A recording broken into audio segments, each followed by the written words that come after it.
saludamos al ex alto consejero de paz, el doctor Danilo Rueda. Doctor Rueda, ¿qué ha habido? Buenos días, ¿cómo está? Muy buenos días, Gustavo, a usted y a todos los oyentes y a todos los que están en la mesa de trabajo. Bien, gracias. Muchísimas gracias por atender a Caracol Radio. Ex alto consejero, ¿por qué es ex hoy? ¿Por qué se fue? ¿O le dijeron que se fuera? ¿Qué pasó? Nos quedamos todos con la duda. No, está claro. Hay una decisión del señor presidente de hacer unos ajustes en la construcción de la paz, uno de los grandes propósitos de nuestro gobierno. Yo se lo pregunto como la opinión pública lo comentaba en algunos sectores, que el doctor Danilo tenía muchísimas responsabilidades, que eran muchas cosas al tiempo, que no podía nadie responder por tantos procesos, tantas conversaciones, tantos proyectos al tiempo, pero eso no querría decir que usted hubiera tenido que dejar la alta consejería, sino que se hubiera concentrado en algún proyecto. Por eso extrañó la decisión del presidente. ¿Qué pasó ahí? No, insisto, creo que se ha allanado el camino, se ha hecho un trabajo de equipo con muchos esfuerzos y con muchos logros que han ya generado las bases para lo que sigue. Hemos tenido una fase de acercamiento, otra de inicio de diálogos, y ya lo que sigue es hacer unos ajustes para que estas distintas vías dialógicas empiecen a desarrollarse y lograr evidencias a la ciudadanía de que sí es posible construir la paz. Doctor Rueda, precisamente entendemos que usted estaba en una entrevista con Yamid Amad cuando se enteró vía Twitter o vía X del presidente de la República sobre esa determinación. Yamid Amad le pregunta, lo retiraron, pero más allá de ese hecho que podría ser anecdótico, ¿qué piensa usted de la persona que lo va a sustituir en esa misión, del doctor Oti Patiño? Tenemos una muy buena relación. Creo que la perspectiva es evidente hacia dónde nos dirigimos, hacia un gran acuerdo nacional. Oti tiene la experiencia de haber sido un constituyente, pero además de venir de un proceso de paz que fue muy importante en su momento para nuestro país y del cual hemos aprendido muchísimo para una profundización de nuestro Estado democrático y de derecho. Excomisionado, pero cuando usted mira atrás, si hace un año le hubieran preguntado en qué lugar de la paz le gustaría estar, qué tan avanzada la paz le gustaría tener en este punto, ¿usted le parece que van a buen ritmo o que por el contrario ha sido más bien paquidérmico? No, yo creo que vamos a buen ritmo. Veamos rápidamente los diversos procesos.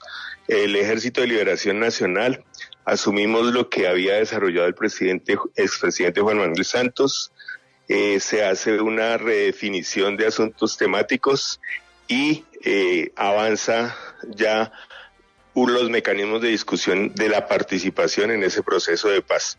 Y por supuesto, frente a la situación que ha ocurrido recientemente de los secuestros, hay un tema que está ya listo para la discusión y que vendrá a trabajarse seguramente en este ciclo que se inicia en las próximas horas en México.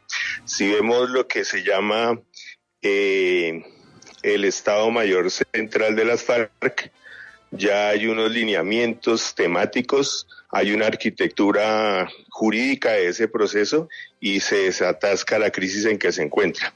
Si vamos a la segunda Marquetalia, tenemos una preagenda que si las decisiones del señor presidente es avanzar en ese proceso, tendrá elementos sustanciales en la construcción de paz en los territorios con esa agrupación armada. En relación con los grupos herederos del paramilitarismo o que algunos llaman criminales específicamente, tenemos el llamado Clan del Golfo o AGC, donde hay una apuesta y una propuesta de generación de confianza para 5 regiones del país, una apuesta que posibilitaría generar protección para los derechos de las poblaciones en esos territorios. Ya hay un acuerdo con las llamadas autodefensas conquistadores de la Sierra Nevada que posibilitará el desarrollo de la ecorregión de paz de la Sierra Nevada y adicionalmente los grupos de violencia urbana que participan en la puesta de la paz total. Así que hay un conjunto de avances significativos e importantes, ya no solamente con los grupos armados, sino también con las poblaciones que habitan en esos territorios, quienes son el centro de la construcción de la paz desde los territorios. Alto consejero, estaba mirando muy temprano una entrevista que nuestro colega Michael Buitrago de Red Más Noticias le hace a Antonio García y le plantea el asunto de que el presidente reconoció que los diálogos con las disidencias del señor Iván Mordisco pues habían sido un poquito prematuras, y dice Antonio García lo siguiente: el gobierno sabe con quién está hablando, eso sí que es una verdadera diáspora de grupos, pero es asunto del gobierno. La pregunta del millón sí es: ¿por qué Petro se aventuró a esos diálogos? Debe haber una explicación, dice Antonio García. Algunos funcionarios como Danilo Rueda, aunque ya es ex, pueden tener esa explicación. ¿Por qué, ex consejero? ¿Por qué se aventuró el gobierno a esos diálogos prematuros con Iván Mordisco? Porque hubo desde el comienzo una disposición de esa agrupación armada a acercarse a una fase de acercamiento, porque en esa fase de acercamiento hubo demostración de gestos de voluntad de paz, se evitaron activaciones de minas antipersonas, se hizo un acuerdo de respeto a la protección de la Amazonía y de cese de la expansión de la deforestación en los territorios donde ese grupo opera, porque adicionalmente se lograron la libertad de varias personas que estaban en su poder y manifestaron la disposición de construir una agenda de construcción de paz con enfoques territoriales. Y justo esos enfoques territoriales quizás corresponden a la caracterización que se tiene de ese grupo, que si bien tienen una unidad de mando, tienen dinámicas específicas regionales y territoriales. Sí, en estos días con Vanessa se negaban, por ejemplo, a reconocer su papel en el narcotráfico, pero una de las cosas que ha pasado en este tiempo, comisionado, es que el expresidente Juan Manuel Santos, que hizo un proceso de paz, dijo recientemente: el peor error estratégico que ha cometido este gobierno fue darle patente de corso a la intención de las llamadas disidencias de presentarse como las FARC-EP, como el Estado Mayor Central de las FARC, y lo dijo en el Centro Nacional de Memoria Histórica. De pronto el doctor Danilo Rueda se le mide a ser alto comisionado de paz para que firmen la paz Petro y el presidente Santos, Petro, ¿no? Eso que dice el expresidente Santos, ¿usted cómo lo lee, comisionado? ¿Se equivocaron en dar esta especie de estatus político y nombre a las disidencias? Es que el nombre no se lo designa ni se lo designó el gobierno, se autodenominaron así. Voy a utilizar una analogía. Pues existe Caracol. Es una marca, es un nombre, ¿cierto? Y luego cuando una distribución de los negocios y unos acuerdos comerciales, quedó Caracol Radio y Canal Caracol. Y uno no le puede decir, no se llamen Canal Caracol, o no se llamen Caracol Radio.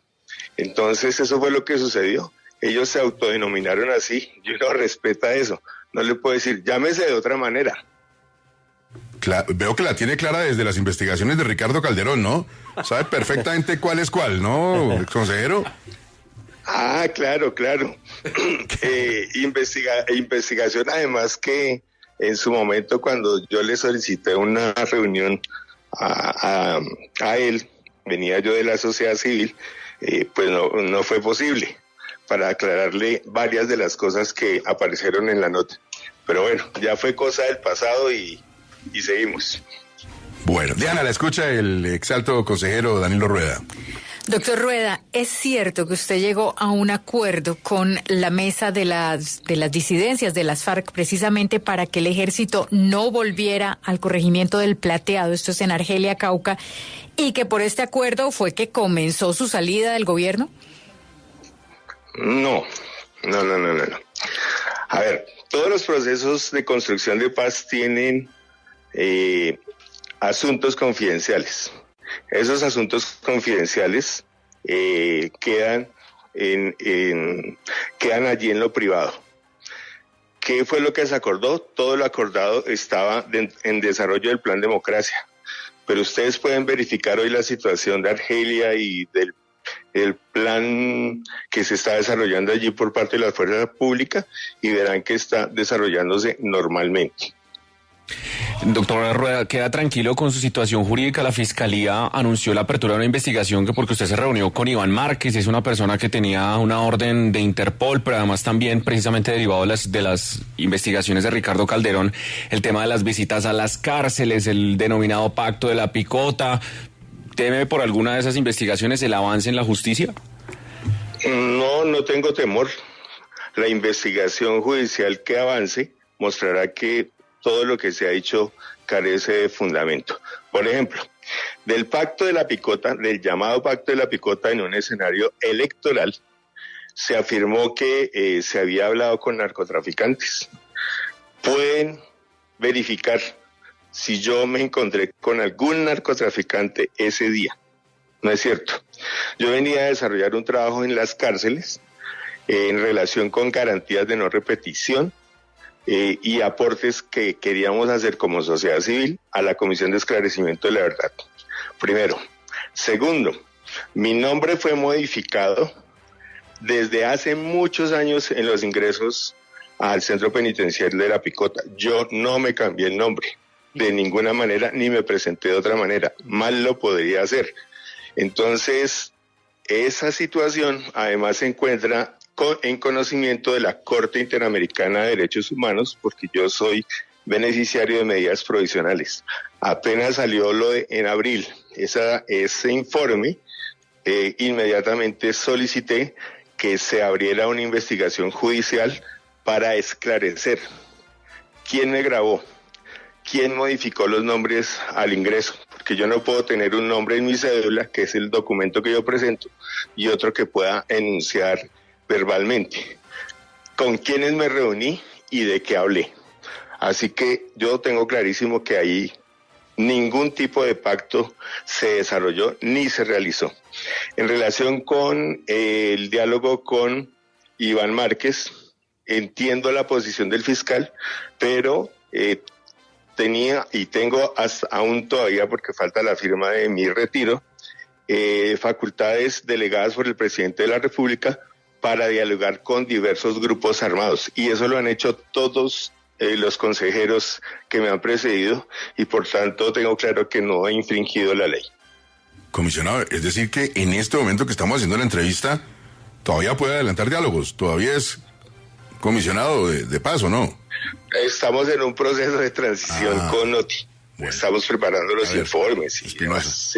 Es que con esa primera parte de la respuesta, excomisionado, yo creo recordar que usted sí se presentó como miembro de la Comisión de la Verdad y no lo era, y que eso incluso se lo preguntaron a la comisión y la comisión lo desmintió.